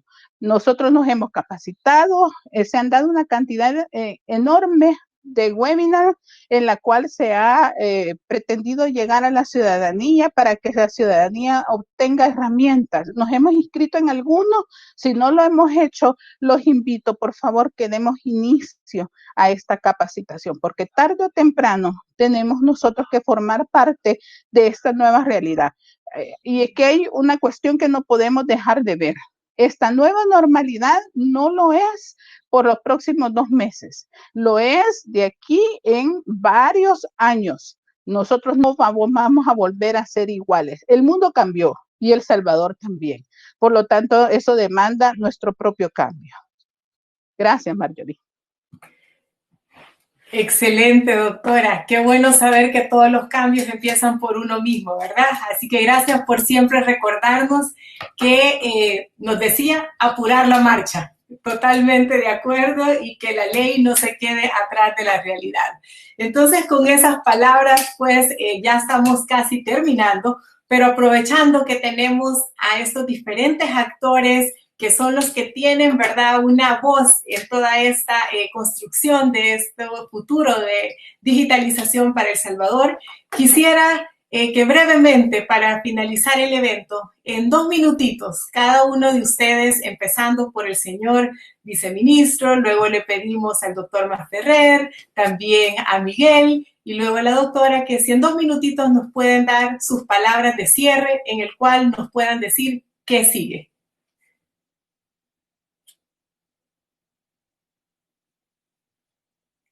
Adelante. Viceministro, si quiere empezamos con usted. Y así nos deja con unas palabras de cierre. Sí, muchas gracias. Quizás quisiera aprovechar la oportunidad para mencionar algo que en minutos previos a este webinario conversamos con don Miguel Simán, en el sentido que él me recomendaba que quería tal vez tener que puntualizáramos desde el Ministerio de Economía cuáles pueden ser como algunas de las principales dificultades que podemos tener. Yo creo que en el debate, en la discusión bien tan enriquecedora que hemos tenido, han salido puntos relevantes como la gobernanza, el tema del marco jurídico, etcétera. Yo quisiera tal vez terminar identificando como 3 problemas que sí vemos desde el Ministerio de Economía. Uno es, somos uno de los países, si no el país que menos explota su espacio radioeléctrico, lo que nos impide tener servicios de banda ancha, lo que nos restringe realmente a poder explotar todas las capacidades o potencialidades que tiene la economía digital. Ese es un tema que hay que discutirlo. La CIGET está trabajando en eso. Hace poco subastaron una buena porción de espacio radioeléctrico, pero ese es un tema que nos ha venido afectando durante muchos años. Segundo, creo que es importante para cualquier, digámosle, política pública, tomar en cuenta el tema de la brecha tecnológica, ¿verdad? Que contribuye realmente a que no haya, digámosle, equidad en el acceso y que, por el contrario, contribuye a desarrollar más inequidades. Y un punto que también Miguel Porrúa lo señalaba, una dificultad que vamos a tener en los próximos meses, en los próximos años, es el tema del financiamiento. La situación fiscal del país va a quedar bastante comprometida y las oportunidades de relanzar iniciativas de digitalización en los servicios públicos, pues va a ser una limitación importante que vamos a tomar, pero consideramos que eso nos obliga a tener una visión estratégica sobre cuáles deben ser las apuestas y tener efectividad en el uso de los recursos. Quería señalar eso porque, ¿y cuáles son los próximos pasos? Pues la agenda digital es digámosle, la hoja de ruta que tenemos. Creo que es muy importante lo que nos señalaba, creo que Miguel, en el sentido de tener un plan de acción que se traduzca ya en los grandes pasos que vamos a dar sobre ello. Creo que se está trabajando sobre eso. Y en el caso de la firma electrónica, pues también comparto lo que nos decía la doctora Granillo, en el sentido de que no se puede decir que no podemos avanzar porque no tenemos la firma electrónica certificada. La misma ley avala el uso de la firma electrónica simple. Así es que como Ministerio de Economía tenemos, digamos, claros las prioridades que tenemos. El proyecto de firma electrónica lo enmarcamos dentro de nuestra visión de desarrollo de un ecosistema para fortalecer la economía digital. Así es que muchas gracias, Marjorie, muchas gracias al señor Simán y a todos los panelistas. Creo que ha sido una muy buena oportunidad para explicar cómo vemos y cómo estamos avanzando en esta temática tan importante para el país. Muchísimas gracias, viceministro, con sus palabras.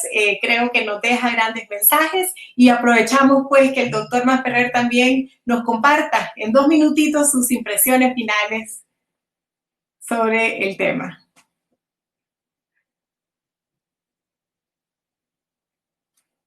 No le escuchamos. Creo que es su micrófono.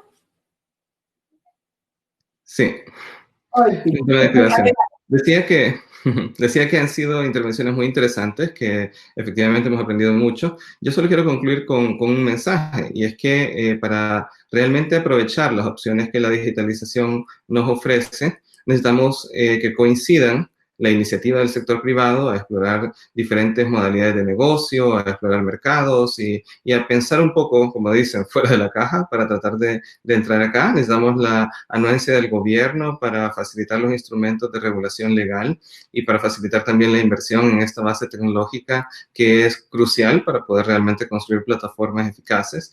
Necesitamos también que de parte de la población exista más cultura digital, que los jóvenes, que son quienes tienen más facilidad y más ventaja en esta área, realmente incursionen en todos los niveles educativos, en todos los niveles socioeconómicos, para que creemos una base suficiente para un entorno digital. Yo creo que en una crisis económica tan grande como la que ya comenzó a partir de esas medidas de confinamiento del COVID y que no va a eliminarse en unos pocos meses, sino que va a tener impactos de muy largo plazo.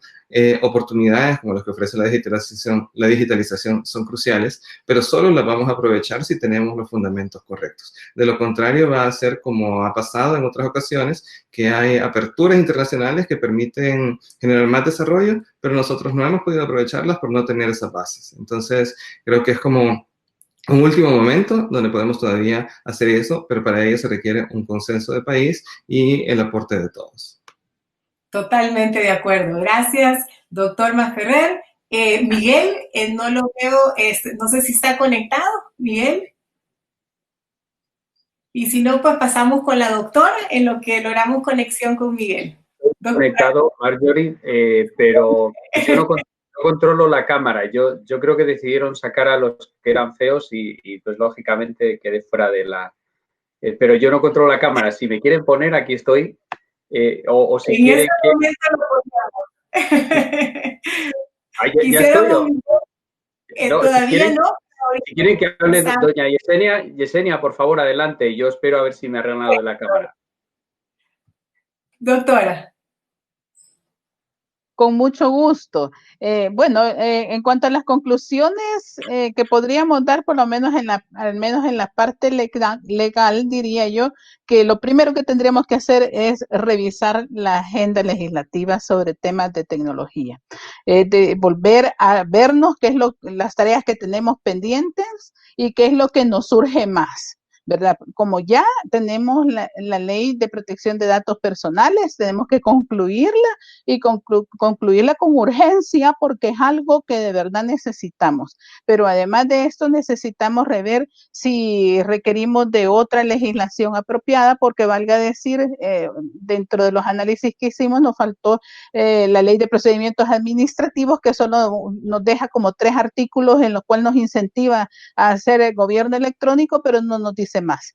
Habría que ver si existe la necesidad de una ley del expediente electrónico y si es así, pues ponerla por arriba de las demás para que podamos nosotros empezar a trabajar sobre ella. Y digo nosotros porque realmente aquí debemos de participar todos, no solamente pues los actores que se encuentran allá en la Asamblea Legislativa, sino que todos en general, los ciudadanos.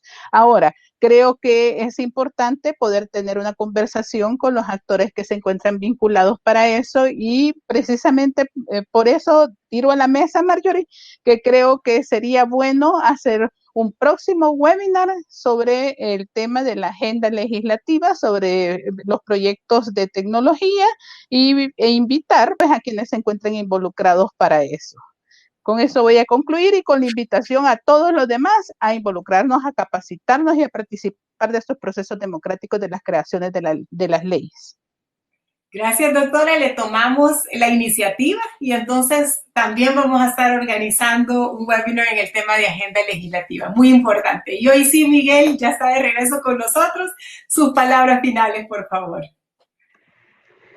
Muchas gracias, Marjorie. Pues yo voy a dejar como 3 temas que creo que conectan con todos los demás, ¿no? Porque uno siente la sensación o la urgencia de hablar de ficha médica digital, de alfabetización, Yo voy a dejar como 3 mensajes. Uno, yo creo que hay que fortalecer la parte de institucionalidad / gobernanza. Hay que fortalecer la secretaría responsable de esta digitalización.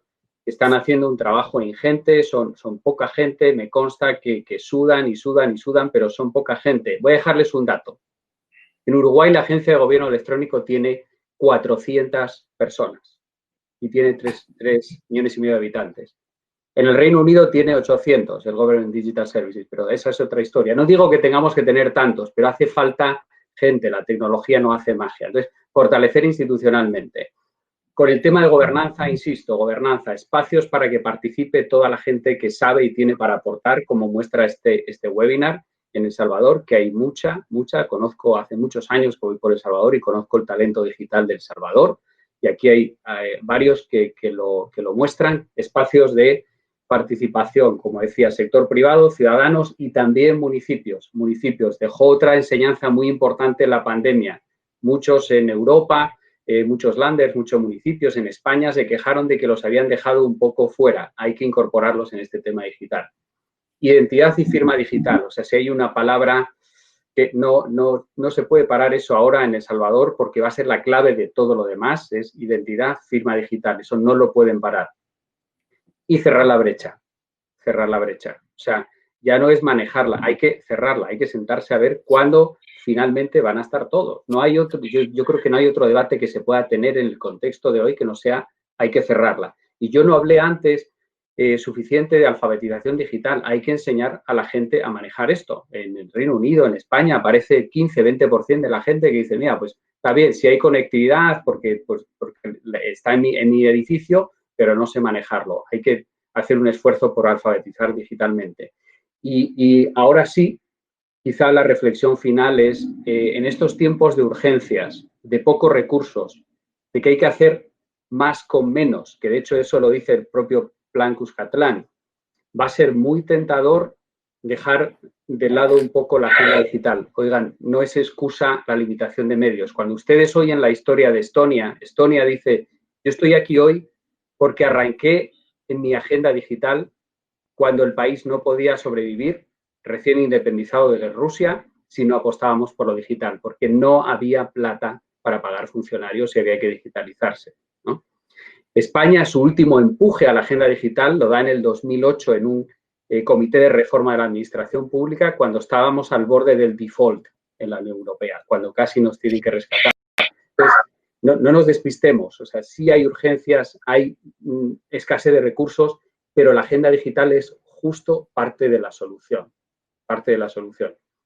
Nada más, muchas gracias por esta conversación tan interesante y en el banco tienen al doctor César Falconi, representante del BID, que además es un convencido de la agenda digital y que seguro tiene un interlocutor fantástico ahí. Muchísimas gracias, Miguel, y también muchísimas gracias al señor representante César Falconi, que ha sido un aliado también en todos estos temas, y tenga la seguridad que lo vamos a seguir abordando. Y bueno, hemos llegado al final de esta conversación, pero no por ello el final del tema, ¿verdad? Que se va a seguir discutiendo ampliamente. Recordemos que la mejor manera de predecir el futuro es creándolo, así que ahora vamos a decir co-creándolo, porque todos los actores tenemos que tener una voz y ser parte. Como país creemos que realmente podemos soñar y soñar en grande. Y del COVID no solo queremos pues que nos queden retos y obviamente nos solidarizamos con todas las personas que han perdido un familiar o tienen a alguien enfermo, pero sabemos que también tenemos que agarrar la oportunidad para salir más fortalecidos que antes. La doctora nos lo decía, la nueva normalidad no es solo para 1 o 2 meses, sino que es con una visión de largo plazo. Así que, digamos, rebobinemos nuestra manera de ver la vida para que podamos tener mayores oportunidades. Gracias a todos, gracias a las personas que han estado viendo este webinar, panelistas de lujo, no puedo decir más que gracias y que Dios nos bendiga a todos y que tengan una feliz tarde. Muchísimas gracias por habernos acompañado. Adiós. Chao.